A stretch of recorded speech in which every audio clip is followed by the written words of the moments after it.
Hey guys, Pitmaster here. I'm here with Vato and we're going to talk about Sensei UFC, Volkan versus Smith. It was a good card, but we happened to be at a fight where one of our fighters was fighting. So we were actually in the dressing room with our fighter while she was before her fight, watching the UFC on my iPhone against the wall, and all the guys from the other camps were watching it too. And when Court got the decision, Court McGee got the decision, the whole dressing room exploded because we were all going for Court McGee, obviously. But anyway, all right, so let's talk about how can we take some of these techniques and strategies and performances in this fight, how can we use them, right? Take them, put them in our brain, then give them back to you so you can become a better martial artist. Let's talk about Court McGee's fight first. What did Court McGee do that Alex Garcia didn't? Why did Court McGee win? What strategy? I don't think it was much of a strategy.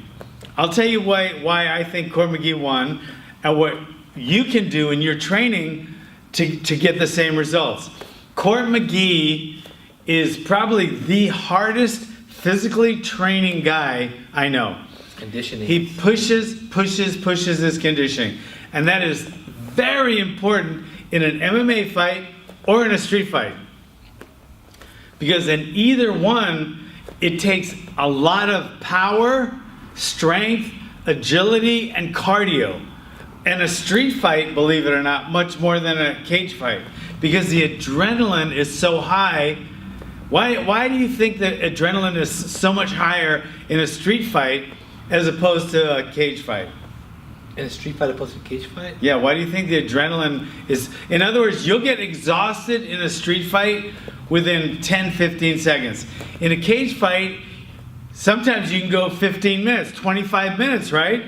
Why can you do that in the cage, but in the street you can't? Stakes are higher. Oh my God, are you serious? Yeah. That is exactly what the exact same words I was gonna say. Stakes are higher. The stakes are that much higher because if you lose a cage fight, you just lost a cage fight. It goes on your record. Someone can save you, right? There's refs or judges.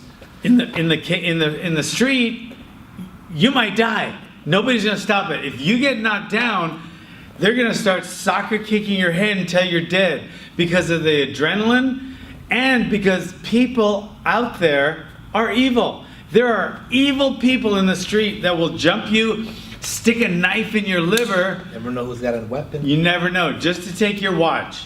Or over a hat. You could wear a hat for a certain political party and it might offend someone. Next thing you know, you're getting punched in the face. People nowadays will kill you if you agree with a political party as opposed to theirs. So that's why the stakes are so much higher, and that's why Court McGee is always in such good shape, because he knows that he wants to win a UFC title. In the street, he would do fine, but he's training that hard because he wants to be a UFC champion. And you need to take that into consideration. You need to train your striking, wrestling, jiu-jitsu, and conditioning, all equally and all hard. And you need to push. And that's what Court McGee does. That's how he won this fight. It was, skill-wise, they were probably pretty closely matched. But then after the first round, even halfway through the first round, Court McGee just started, he goes like this during the fight when most fighters kind of go like this. He gets stronger as the fight goes on. Most fighters don't. And that's going to happen in the street too. So always, always, always train your cardio. It's a difference between life and death. All right? Always push anaerobic as opposed to aerobic. All right? All right. Second fight we're going to talk about. Okay. Let's talk about and I can't pronounce his name, the Asian sensation. Oh, Sukumta? Sukumta. Yeah. Okay, Sukumta. He was up against the cage. So he was up against the cage. You can see me right here. He got a beautiful tie clinch. And with a tie clinch, you're using the neck. Like, nobody's neck is as strong as your shoulders. If they are, you need to eat some fucking meat and go do some push-ups. Eat some fucking meat. Eat some fucking meat. If somebody out there's neck is as strong as your shoulders, you need to go eat some meat. Okay.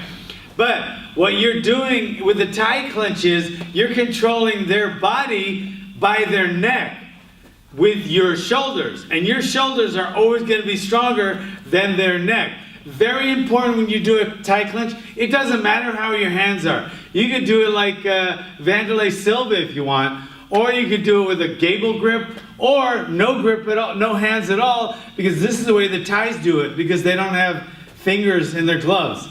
But it doesn't really matter. The main thing is your elbows should try to touch. That way you're squeezing that neck. He was up against the cage, and then he used his neck, his opponent's neck, boom. Now he was up against the cage, and he was able to capitalize on that. So when you're using, when you have people in a tie clinch, it's a very good strategy in the street as well. The only thing you have to look for in the street is the knife. But if you can get a good tie clinch going, you can control your opponent, you can get a couple of really effective knees that could debilitate your opponent or your attacker, maybe even drop them. But, like I said, you can use this to control them and throw some powerful knees, but always watch for the weapon if you're doing that in the street. All right? Another fight I want to talk about. Ed Herman against Vellante. Oh, that was a good one. It was a good fight, but it was terrible strategy because they both did not use defense. They didn't use a lot of head movement, either one of them. They didn't use a lot of hands up pairing, and they didn't use a lot of footwork.